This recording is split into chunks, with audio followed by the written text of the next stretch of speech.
Salut à tous les amis, c'est Christophe, nouvelle et dernière vidéo de Versus numéro 10. Le même procédé, deux joueurs, et il faut trancher entre ces deux joueurs, nous dire pourquoi vous choisissez l'un et pas l'autre.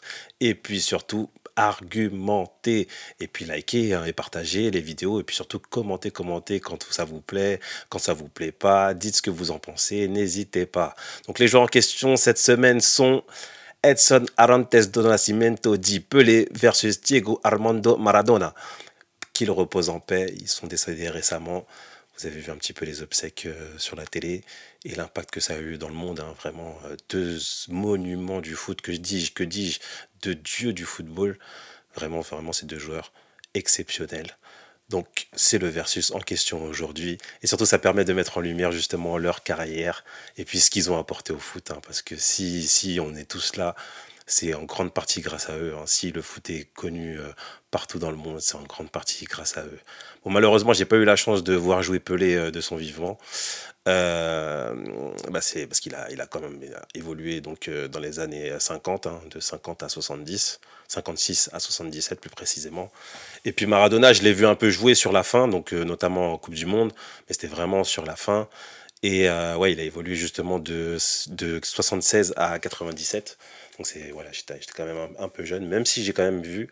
Et puis surtout, ce qui est bien, c'est qu'avec à l'époque c'était les cassettes vidéo, mais surtout maintenant, c'est que vous avez Internet et notamment le site hein, que je mettrai donc en lien dans la description. C'est vraiment le site Footballia, je sais pas comment on dit. En tout cas, c'est F2OTBA2LIA, Footballia. Et c'est vraiment justement un site sur lequel il faut aller parce que franchement, surtout pour les plus jeunes, voilà, le foot, il a existé donc avant Cristiano, avant Messi, avant Mbappé. Et vraiment, à l'époque, ben, justement, il y avait des grands joueurs. Et surtout, ce site, ce qui est bien, c'est que vous avez vraiment tout. Franchement, c'est une mine d'or. Vous avez des matchs, que ce soit les matchs actuels ou les matchs anciens, mais vraiment anciens. Il y a des documents d'archives. C'est phénoménal. J'ai passé beaucoup de temps justement sur ce site pour revoir justement certains joueurs, etc. et certains matchs qui m'avaient plu à l'époque. Donc vraiment, allez-y, je le mettrai en description, n'hésitez pas. Et donc ces deux joueurs, aux carrières exceptionnelles, vraiment c'est fou, c'est fou ces deux joueurs. Et ce qui est important justement pour ce versus, c'est de justement recontextualiser un petit peu leur époque. À savoir que déjà, Pelé, pour la petite histoire, donc déjà, c'était des joueurs hyper précoces. Là, justement, je vous ai fait une vidéo sur Jude et Bocayo, qui ont commencé à 17 et 16 ans. Ben, eux, pareil. Donc c'était déjà il y a 50 ans et plus, mais ils étaient déjà pros à 16 ans. À 16 ans, Pelé était déjà pro donc au FC Santos, où il était déjà voilà la pépite de Santos et déjà en équipe nationale. Donc d'ailleurs, on va en parler après derrière en Coupe du Monde. Et vous aviez donc Maradona, Diego, qui arrivait pareil à 16 ans à Argentinos Junior, qui était déjà pro à 16 ans. Donc c'est vraiment déjà, voilà, la précocité, ça a pas attendu justement 2023. Hein. C'était déjà bien là à cette époque-là. Donc c'est quand même déjà fou. Et puis surtout, c'est que c'est des joueurs qui ont été performants et surtout à une époque où les joueurs étaient beaucoup moins protégés que maintenant. Pour vous dire, pour donner une ordre d'idée, c'est que vous aviez donc Pelé qui jouait à une époque où il n'y avait pas de carton. Ouais, vous avez bien entendu, vous n'avez pas de carton, ni jaune ni rouge. Ça veut dire qu'en gros, un défenseur pouvait être sur vous et vous faire 20 fautes dans le match. Il n'était pas expulsé et restait sur le terrain. D'ailleurs, il n'y avait même pas de changement pour son époque. C'était 11 joueurs, point final. Bon, après, ça a un petit peu changé petit à petit. Mais voilà, les cartons, ils sont arrivés donc à la Coupe du Monde 66. D'ailleurs, Coupe du Monde qu'il a même pas terminé parce que tellement il avait pris cher. Je crois que c'était face au Portugais où il est sorti sur blessure, tellement il avait pris cher, quoi. Donc pour vous dire que c'était une autre époque, c'était vraiment... et pareil, à l'époque de Maradona, même s'il y avait des cartons, bah, c'était de la boucherie. Hein. De toute façon, je mettrai des liens en description, vous allez voir. Mais le foot à l'époque, c'était n'importe quoi. Hein. À tel point que justement, il y avait une bagarre mythique, ça c'était à Barcelone. Je crois qu'il jouait contre Bilbao, là, une finale de coupe, ou je sais plus exactement quel match c'est, où ça finit en bagarre générale, tellement je crois qu'il y avait Goïcoechea qui était sur lui, mais qui lui faisait faute sur faute. Et à un moment, il a pété les plombs et ça a fini en bagarre générale. Je vous mettrai les liens. Mais c'était vraiment un foot d'une autre époque. Hein. C'est pour ça, quand maintenant, voilà, on met en lumière à juste titre justement les joueurs actuels, il faut dire que c'est vraiment une autre époque hein, pour être bon. Et en plus, c'était pas des joueurs justement qui restaient par terre ou qui chinaient ou qui demandaient des cartons. Non. Ça prenait des fautes, ça se relevait et ça repartait au combat. Hein. et sans broncher, hein, sans rechigner. Donc c'est vraiment une autre époque, hein, c'est une autre époque. Et surtout, c'est longévité, c'est qu'ils ont joué quasiment 20 ans. Donc même si à la fin, que ce soit pour Pelé ou Maradona, bon, c'était un peu, c'était pas la même hygiène de vie, c'était pas les mêmes moyens. Donc du coup, ils ont continué à jouer, mais bon, c'était plus pour le folklore et surtout parce que voilà, star mondial. Donc du coup, ils ont fait un petit peu le tour du club, notamment Pelé qui est parti jouer aux États-Unis, donc au Cosmos, et Maradona qui a fait un petit peu voilà à Séville, qui est reparti en Argentine, etc. Mais c'était un peu plus pour le folklore que pour vraiment les performances. Mais en tout cas, voilà, c'était des joueurs qui ont marqué leur temps. Et donc, pour se refocus un petit peu sur le versus, parce qu'il est question de versus ici, il est question de trancher. Donc, on va s'intéresser quand même au jeu, hein, au jeu. Et c'est vraiment, c'est un peu des révolutionnaires en fait du foot. C'est des gens qui ont amené le foot à un niveau mais stratosphérique, quoi, qui ont inventé, qui ont créé à une époque où justement les génies comme ça, c'était très très rare. Et puis surtout, c'est qu'ils ont vraiment inventé le jeu. Il y a eu un avant et après ces joueurs-là, notamment déjà Pelé, la technique qu'il avait et la domination qu'il avait sur son époque, mais c'était de la folie. C'était de la folie. Avec des stats, bon, des stats. Euh, on comprend pas en fait, on comprend pas. Là, on parle de Messi Ronaldo. Lui, à son époque, il était déjà à 1200 buts. Bon, 1200 buts euh, selon les manifestants et 700, 800 selon la police. Alors, quoi qu'il en soit, c'est vraiment des stats de fous furieux. Mais c'était vraiment. Pelé, ouais, c'était un dieu vivant, quoi. C'était le joueur. Et surtout, c'est que il a fait toute sa carrière, justement, quasiment toute sa carrière à Santos, au Brésil, parce qu'à l'époque, justement, pour vous dire hein, aussi une autre comparaison avec l'époque actuelle, c'est qu'avant, il n'y avait pas de transfert, voilà, où les Sud-Américains, ils allaient jouer en Europe, etc. Non, non, non. À l'époque, c'était chacun jouait quasiment dans son pays. C'était très rare les joueurs qui changeaient de pays. C'était très rare les transferts. Et pareil pour Maradona. Maradona, il est venu jouer en Europe. Et surtout, c'est qu'à l'époque, c'était trois joueurs étrangers. Et même pas extra-communautaires, non, c'était étranger. Ça veut dire qu'en gros, si vous vouliez. Il a joué à Naples, hein, d'ailleurs, c'est là où il a performé.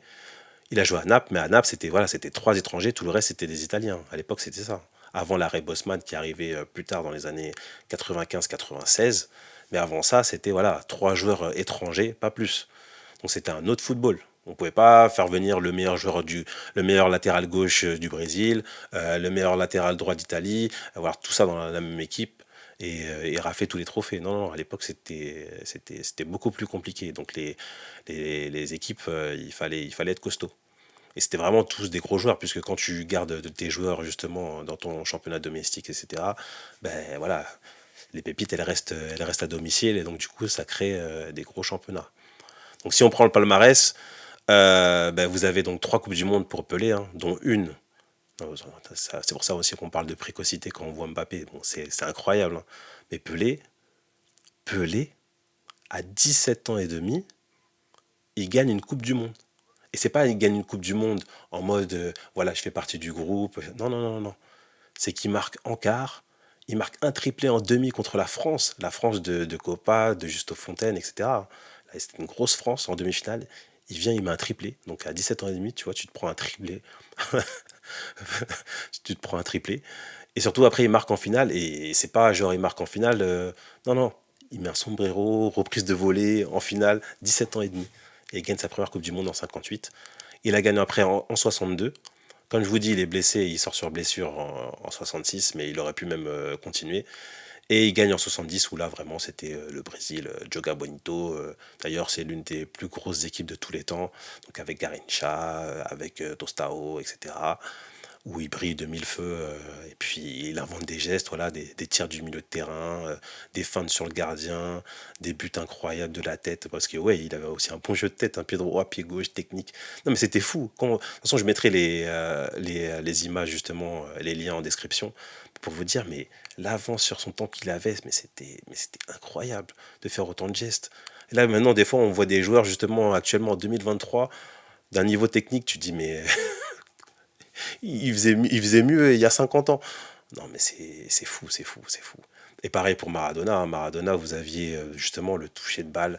D'ailleurs, même le jonglage, les gens, à l'époque, justement, notamment à Naples ou à Argentino Junior, les gens venaient, mais avant le match, justement, pour le voir jongler. Parce que aussi, ce qu'il y a, c'est que Maradona, c'était l'un des premiers freestylers, justement.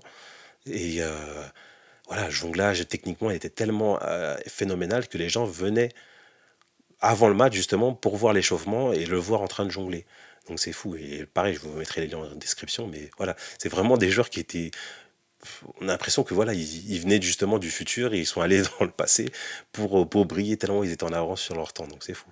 Et notamment, Maradona, c'est le but du siècle, hein. Le but du siècle, hein, le but en quart de finale contre les Anglais en 86 où il est monstrueux. D'ailleurs, il gagne la Coupe du Monde quasiment à lui tout seul, hein, où vraiment il est énorme sur la coupe. Et d'ailleurs justement, c'est un document que j'avais vu sur Canal, c'est que ce but, justement le but du siècle, où il passe en revue justement toute l'équipe et même le gardien pour finir, bah, ce but, il aurait dû être refusé. Avec la VAR d'aujourd'hui, il aurait été refusé parce que justement, je vous mettrai le lien en description, c'est que l'action, juste avant qu'il prenne le ballon, Maradona, il y a une grosse faute de Ruggieri sur Glenn Hoddle, il lui met un gros tacle, mais bizarrement, l'arbitre l'a joué, et puis Maradona s'en va avec le ballon et part marqué. Donc avec la VAR aujourd'hui, ce but, il aurait été clairement refusé, hein. Mais en tout cas, c'est passé à l'époque, hein. Et puis la main de Dieu, hein, vous la connaissez, hein.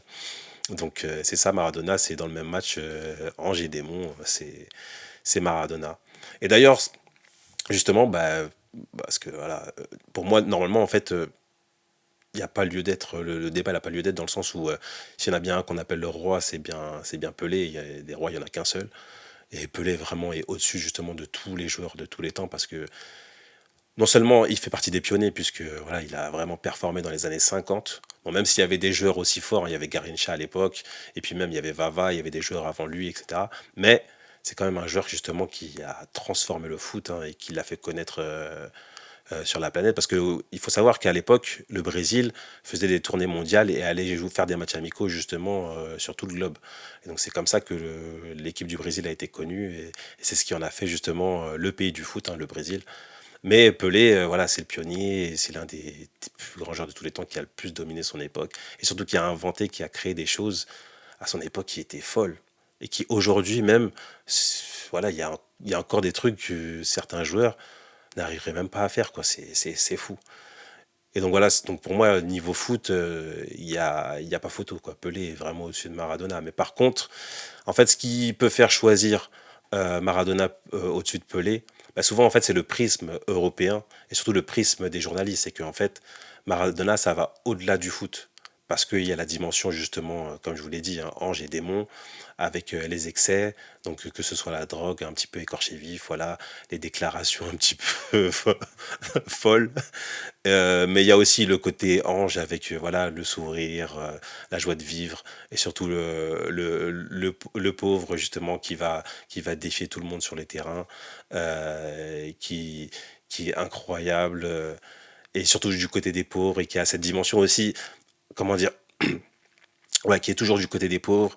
Et puis aussi qui a cette dimension justement un petit peu farfelue dans le sens où il est pote avec Fidel Castro, il est pote avec, je sais pas, tous des dirigeants qui étaient un petit peu sulfureux. Mais voilà, c'était ça, Maradona, c'était ange et démon. C'était voilà, comme en 86, sur le même match, est capable de marquer de la main et nous dire en conférence de presse que c'est la main de Dieu. Mais en même temps, mettre ce but exceptionnel où il dribble tout le monde et qui repasse, qui repasse, qui repasse dans les mémoires. Donc c'est fou, c'est ça. Et donc ouais, Maradona, ça va au-delà justement du foot, et c'est ce qui fait que pour certains, Maradona est au-dessus de Pelé. Mais bon, si on se reconcentre sur le terrain, il n'y a pas photo, hein. Pelé est bien, bien, bien au-dessus. Ben, il le sera, hein. Il sera au-dessus justement. Certains qui veulent nous faire croire que Messi, Ronaldo, non, non, non. Son époque, ce qu'il a fait à son époque, on se rend pas compte en fait. On se rend pas compte. Dans les conditions surtout, avec voilà, c'est pas les mêmes ballons, c'est pas les mêmes chaussures, c'est pas les mêmes conditions physiques, c'est pas la même nutrition, c'est pas les mêmes adversaires. Voilà, voilà, vous avez des bouchers maintenant, on protège dès qu'on touche un joueur. Si tu blesses Messi ou si tu blesses Ronaldo, tu fais le tour de la planète, on te lâche pas, on va t'harceler chez toi, alors qu'à l'époque, voilà, tu pouvais t'en sortir. Donc c'est vraiment, voilà, vraiment une autre époque, donc il n'y a pas photo. Pelé est le meilleur joueur de tous les temps. Mais bon, ça veut pas dire que, attention, Maradona, mes respects, hein, mes respects, Diego. D'ailleurs, j'ai son maillot, donc non, non, attention, mes respects, mais je choisis le roi Pelé. Dites-moi ce que vous en pensez en commentaire. En tout cas, c'est la fin de ce thème. En tout cas, hein, j'en ai fait 10, 10 vidéos, comme d'hab, 10 vidéos par thème. Dites-moi ce que vous en pensez en commentaire. Et puis surtout, likez si ça vous a plu. Likez, commentez. N'hésitez pas. On est ensemble. Et surtout, portez-vous bien. Et à la prochaine pour un nouveau thème. Salut les amis.